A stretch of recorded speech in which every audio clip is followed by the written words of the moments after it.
El siguiente póster se titula Non-Specific Neutralization Against SARS-CoV-2 in Samples from HIV-Infected Individuals is Associated to Integrase Inhibitors Treatment y lo presenta Eric de la Torre del Hospital Ramón y Cajal. Buenas tardes con todos, gracias al comité organizador por permitirnos presentar este trabajo. Una breve introducción. Sabemos que la presencia de anticuerpos neutralizantes es el mejor grado de correlación que existe entre la resistencia o no a una determinada enfermedad, incluyendo a SARS-CoV-2 y otros virus, ya sea por infección natural o después de la vacunación. Para evaluar estos anticuerpos neutralizantes han diseñado y se han puesto en marcha diferentes sistemas basados en pseudovirus con diferentes tecnologías y que permiten calcular y obtener un título de neutralización.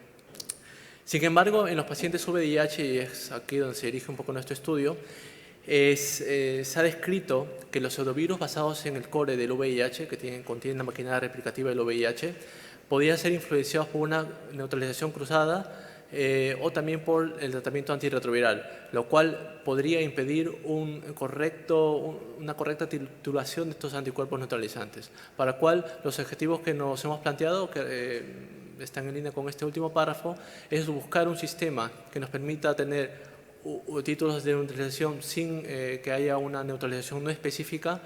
Asimismo, en el caso de que haya una neutralización específica, identificar qué factores pueden estar involucrados y también cómo podemos corregir y mejorar esos títulos de neutralización. Para ello, la metodología que se usó fue evaluar a 48 personas o individuos con VIH, todos ellos bajo tratamiento antirretroviral. La mitad de ellos, es decir, 24, no pasaron por la infección de SARS-CoV-2, por lo cual los denominados COVID-naive. La otra mitad pasaron por la infección de SARS-CoV-2 y se recuperaron. En todos estos pacientes evaluamos dos sistemas de pseudovirus.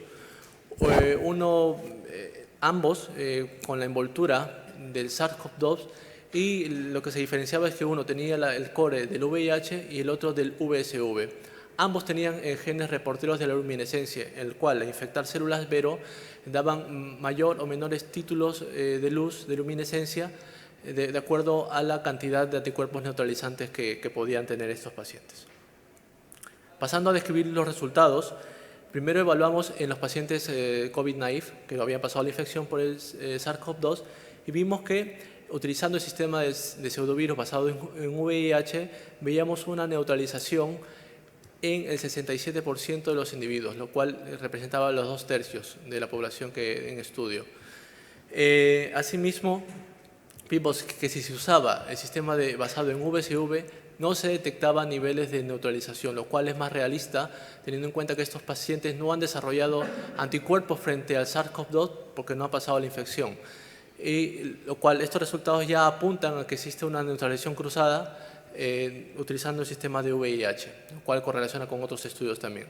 Si evaluamos en pacientes que han pasado la infección por el SARS-CoV-2, que son los recuperados del COVID, vemos que los títulos de neutralización con el sistema de pseudovirus de VIH están en torno a 1500.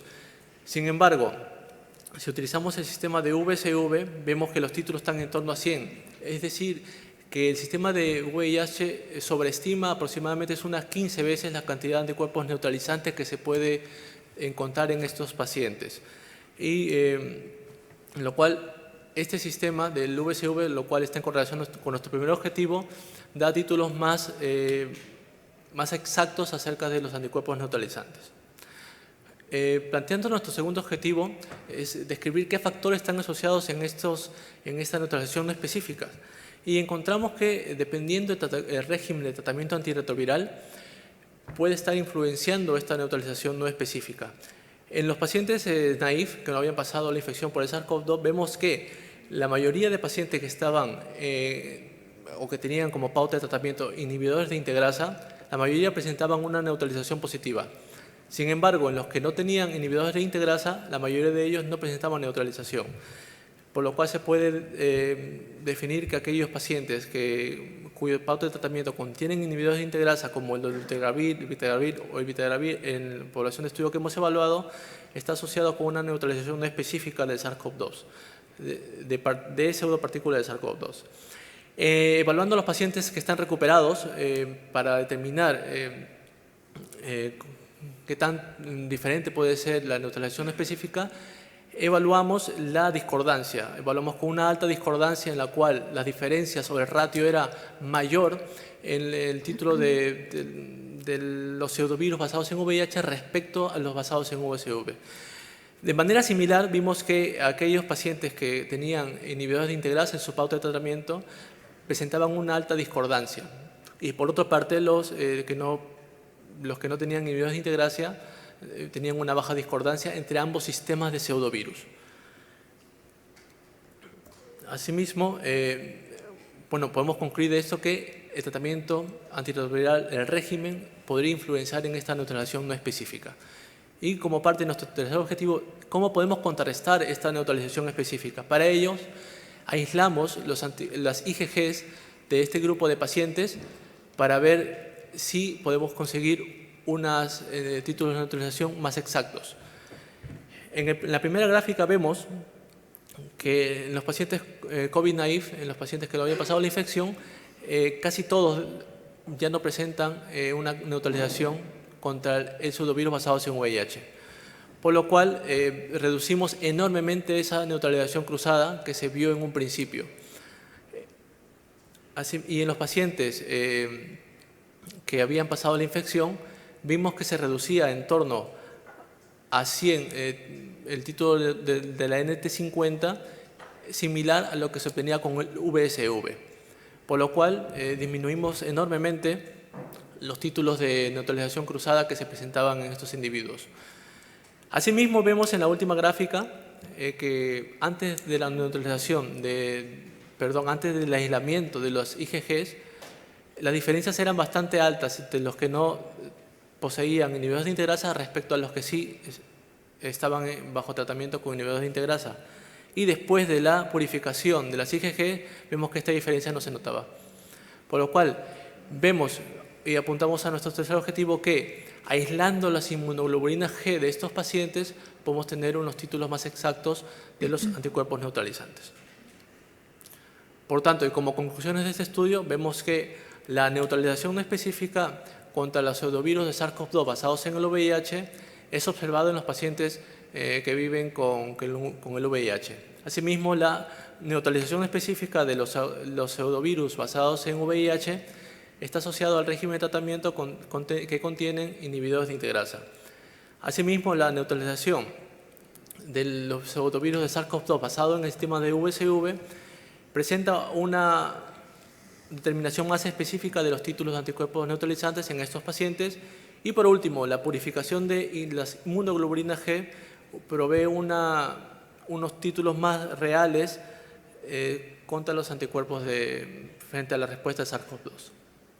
Agradecer a los grupos que han colaborado, del Hospital Valdebrón, del Hospital Clínic, y también donde se realizó la mayor parte de estos experimentos en el Instituto de Salud Carlos III. Muchas gracias.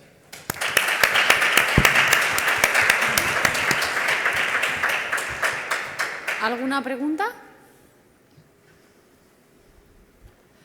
A mí me gustaría preguntar, ¿por qué crees que los inhibidores de la integrasa pueden tener ahí un impacto en que tengan menos neutralización los anticuerpos? Nos hemos planteado varias hipótesis y podemos más o menos hipotetizar. Uno, porque pueden ser ya de por sí más potentes a las concentraciones similares en relación con otro tipo de fármacos. Y otro también es que el sistema celular en que se utilizan este sistema de pseudovirus, como son líneas celulares, podrían tener una mayor activación, también células de mono, las VRO6, entonces podrían actuar de una manera diferente, por ejemplo, los análogos de nucleósidos o los no nucleósidos. Sin embargo, porque son prodrogas y necesitan activarse en la célula. Sin embargo, los inhibidores de integrasa son drogas activas y podrían tener un mayor efecto para neutralizar de manera inespecífica las pseudopartículas virales. Y entre los distintos tratamientos, bueno, no eran demasiados pacientes, pero los grupos no eran muy grandes, quiero decir, pero ¿habéis encontrado alguna diferencia? Porque de los 3 que habíais incluido, que era dolutegravir, bictegravir y el vitegravir, no todos son igual de potentes. ¿Alguna diferencia entre ellos? No, la verdad que no encontramos ninguna. Simplemente descartamos que tienen inhibidores integrales sí o no. Vale. Muy bien, muchas gracias. Gracias. Y pasamos a la última comunicación.